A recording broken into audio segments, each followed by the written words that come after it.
Bonjour à tous, le service communication, en collaboration avec le service technologie de l'information et de la communication, est heureux de vous présenter la première édition 2009-2010 du JTC de l'UT de Montluçon.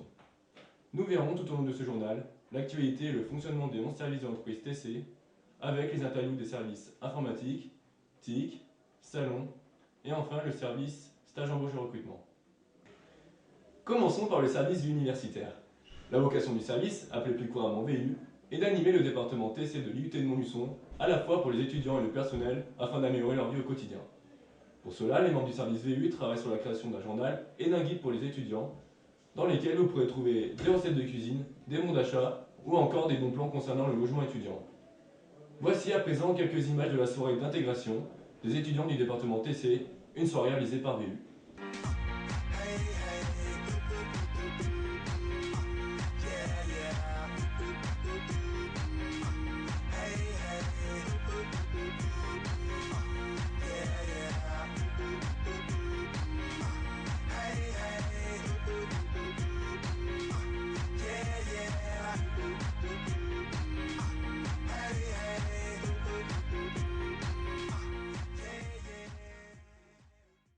Voyageons désormais en compagnie du service Import-Export. C'est un service multiculturel ouvert sur le monde. Il fait connaître les produits auvergnats et français à l'étranger, ainsi que les produits étrangers en France. De nombreux projets sur le thème de l'Asie et du Portugal sont en cours de réalisation. Nous en profitons pour passer un petit bonjour à nos amis d'Import-Export qui vendent actuellement des produits auvergnats à Hagen, ville allemande jumelée avec Montluçon. L'étranger vous attire? Vous aimeriez nouer des contacts et acquérir une expérience professionnelle? Alors le service Import-Export est fait pour vous. Avis aux gourmands, puisque nous passons maintenant au service salon avec Romain qui est en compagnie d'Étienne et Charlène. Bonjour à tous, je suis en compagnie d'Étienne Comon, chef du service salon, et de Charlène Loinet, une première année, responsable du salon du chocolat.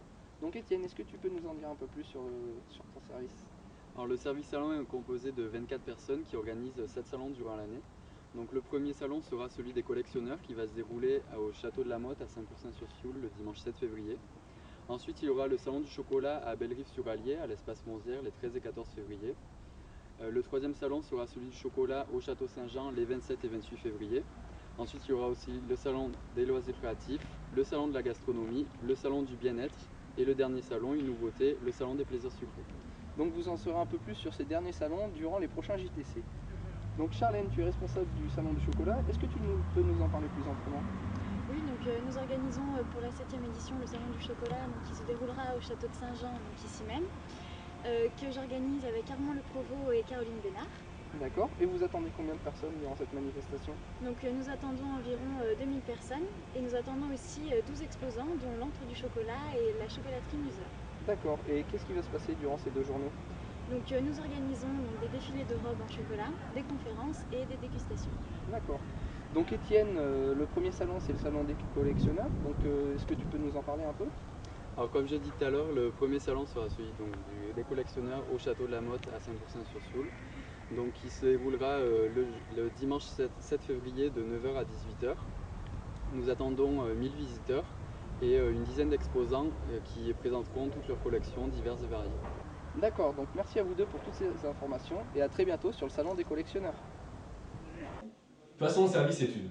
Il propose différents types d'études à la fois aux professionnels comme aux particuliers, mais aussi aux collectivités locales et associations. Il travaille en collaboration avec d'autres services, puisqu'il leur apporte une aide précieuse dans la réalisation d'études de notoriété et de satisfaction. Cela permet aux services à manifestation de savoir si leurs projets sont connus et ce qu'il faut améliorer ou non.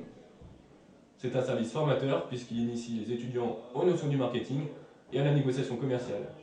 Les étudiants revoient leurs notions de cours et facilitent leurs chances d'obtention du DUT. Voici le service communication. Cette année, il continuera d'informer les membres de l'entreprise TC sur les activités des différents services.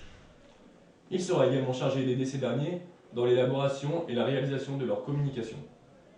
Concernant le fonctionnement du service, la cellule communication des entreprises proposera une nouvelle fois d'effectuer la communication pour différentes entreprises, comme la conception de plaquettes de publicité ou encore de cartes de visite. Si vous n'avez pas d'activité prévue et que vous commencez à vous ennuyer, n'hésitez pas à écouter RGFM. Les étudiants de la cellule radio vous informeront sur le caractère attractif de la ville de Montluçon. Pour ce qui est des nouveautés, la cellule News a créé une newsletter qui sera envoyée une fois par mois à chaque étudiant ainsi qu'aux différents professeurs pour se tenir informé des dernières actualités du département TC. La cellule communication institutionnelle doit également tenir à jour le site web de l'IUT, un site accessible depuis l'adresse qui s'affiche en bas de votre écran. Enfin, la cellule ancien a quant à elle réussi à trouver un partenariat avec la compagnie AXA, un partenariat qui devrait faciliter le rassemblement des anciennes promotions du département TC le temps d'une soirée. Pour les amateurs de montage vidéo et de création de sites internet, nous retrouvons Sylvain en compagnie de Rémi et Bérangère.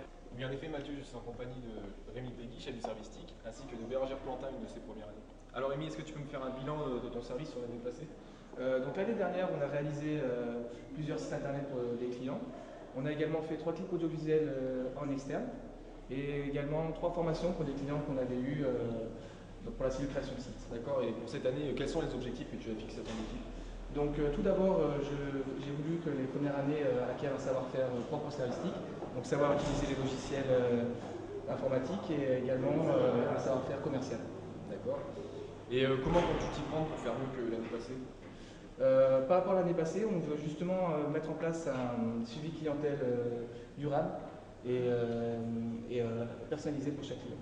D'accord. Et est-ce que tu vas disposer de nouveaux moyens pour mieux réussir tes objectifs? On va disposer d'un disque dur externe pour la cellule audiovisuelle et on va également avoir l'écran du département TC à notre disposition. D'accord. Bérangère, passons à toi maintenant. Comment s'est passée l'intégration dans le service TIC? L'intégration s'est très bien passée, j'ai été très bien intégrée au service et il y a une très bonne ambiance de travail. D'accord, et au niveau des capacités que tu as pu acquérir? Ça m'a permis de découvrir l'outil du multimédia et donc ça c'est intéressant aussi d'un point de vue professionnel pour ce que je vais faire plus tard. D'accord.